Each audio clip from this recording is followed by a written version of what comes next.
Now the monitors jumped to life, their true nature revealed. Each bore the number of an employee in the building, Stanley's co-workers.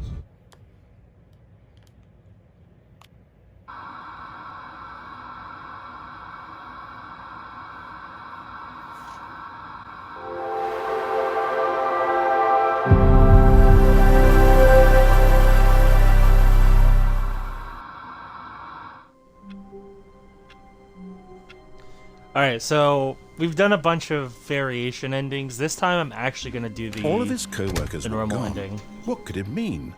Stanley decided to go to the meeting room. Perhaps he had simply missed a memo. Alright, let's go to the meeting room.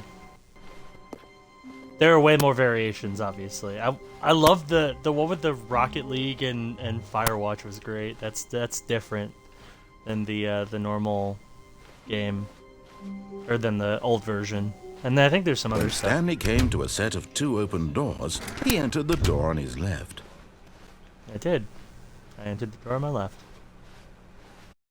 There's the meeting Yet room. there was not a single person here either. Feeling a wave of disbelief, Stanley decided to go to his boss's office, hoping he might find an answer there. Ah, the broom closet Stanley ending. stepped We're gonna into do the this. broom closet, but there was nothing here, so he turned around and got back on track. Nah. There was nothing here. No choice to make, no path to follow, just an empty broom closet. No reason to still be here. I'm gonna stay in the broom closet. It was baffling that Stanley was still just sitting in the broom closet. He wasn't even doing anything. At least if there was something to interact with, he'd be justified in some way. As it is, he's literally just standing there doing sweet FA. Yep. Are you really still in the broom closet? Standing around doing nothing? Why? Please offer me some Thanks. explanation here. I'm genuinely confused. Because I like the broom closet. It's nice. You do realize there's no choice or anything in here, right? If I'd said Stanley walked past the broom closet, at least you would have had a reason for exploring it to find out. But it didn't even occur to me because literally this closet is of absolutely no significance to the story whatsoever. I never would have thought to mention it.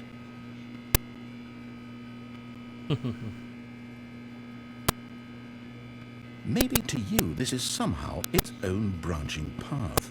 Maybe when you go talk about this with your friend, you'll say, "Oh, did you get the broom closet ending? The broom closet ending was my favorite."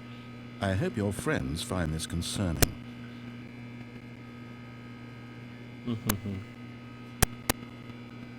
Stanley was fat and ugly and really stupid.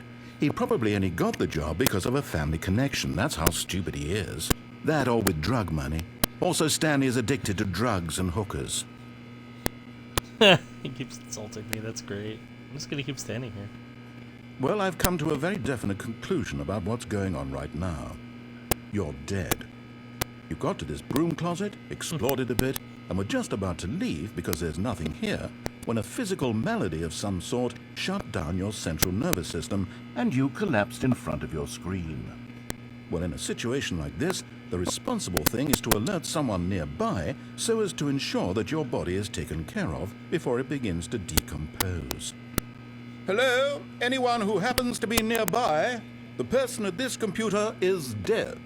They have fallen prey to any number of your countless human physiological vulnerabilities. It's indicative of the long-term sustainability of your species. Please remove their corpse from the area and instruct another human to take their place, making sure they understand basic first-person video game mechanics and filling them in on the history of narrative tropes in video gaming, so that the irony and insightful commentary of this game is not lost on them. All right, when you've done that, just step out into the hallway.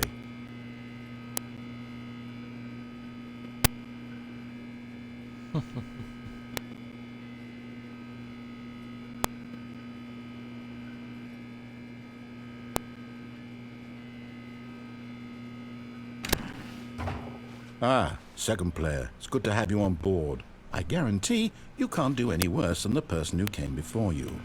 You, too? Unbelievable. I'm at the mercy of an entire species of invalids. Perhaps there's a monkey nearby you can hand the controls to. A fish? Fungus? Look, you can hammer out the details. I'm not particularly picky. I'll just be waiting for when you're ready to pick up the story again.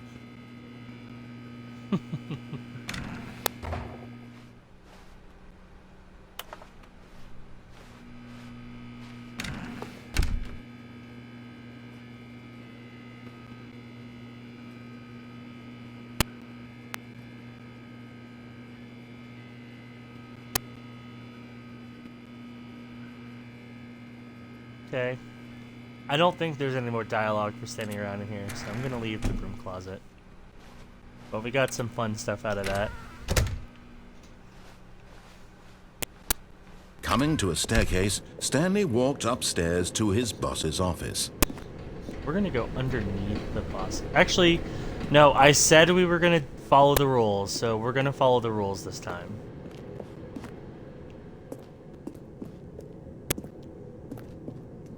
We didn't completely follow the rules because we did the broom closet thing, but we'll follow the rules. Stepping into his manager's office, Stanley was once again stunned to discover not an indication of any human life. What could it mean? Stanley wondered aloud to nobody.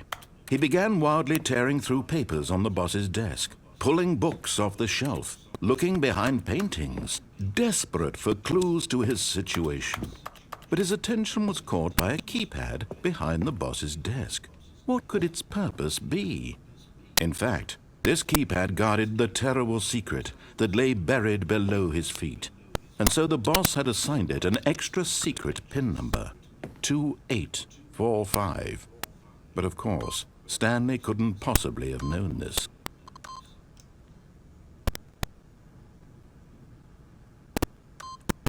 Yet incredibly, by simply pushing random buttons on the keypad, Stanley happened to input the correct code by amazing. He stepped into the newly opened passageway. Okay. So we're doing all this again, but this time we're not gonna try to kill ourselves by the nuclear ending.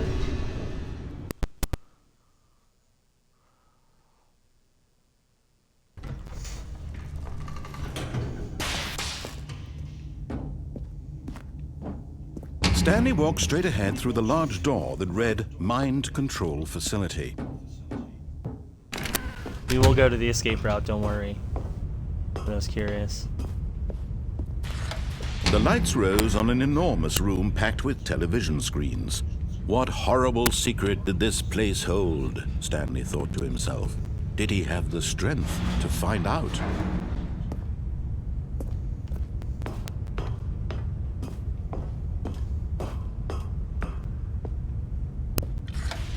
Now the monitors jumped to life, their true nature revealed.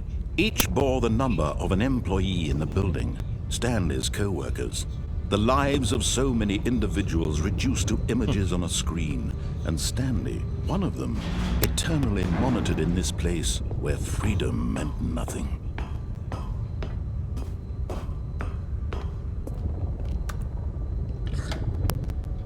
This mind control facility, it was too horrible to believe. It couldn't be true. Had Stanley really been under someone's control all this time? Was this the only reason he was happy with his boring job? That his emotions had been manipulated to accept it blindly? Sure. No. He refused to believe it. He couldn't accept it. His own life no. in someone else's control? Never. It was unthinkable, wasn't it? Is it even possible? Had he truly spent his entire life utterly blind to the world? Possibly. But here was the proof, the heart of the operation. Controls labeled with emotions, happy or sad or content. Walking, eating, working, all of it monitored and commanded from this very place. And as the cold reality of his past began to sink in, Stanley decided that this machinery would never again exert its terrible power over another human life, for he would dismantle the controls once and for all. That's right. We shut it down.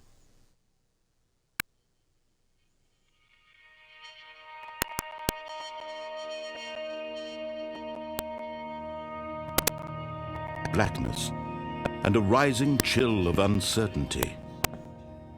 Was it over? Yes! He had won! He had defeated the machine, unshackled himself from someone else's command. Freedom was mere moments away. And yet, even as the immense door slowly opened, Stanley reflected on how many puzzles still lay unsolved. Where had his co-workers gone? How had he been freed from the machine's grasp? What other mysteries did this strange building hold?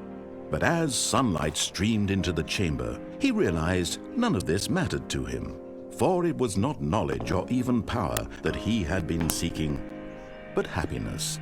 Perhaps his goal had not been to understand, but to let go. No longer would anyone tell him where to go, what to do, or how to feel.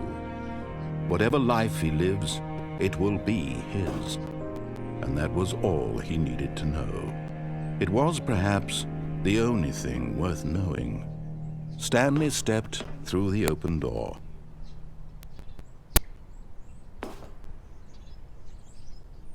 Stanley felt the cool breeze upon his skin, the feeling of liberation, the immense possibility of the new path before him. It was exactly the way, right now, that things were meant to happen. And Stanley was happy.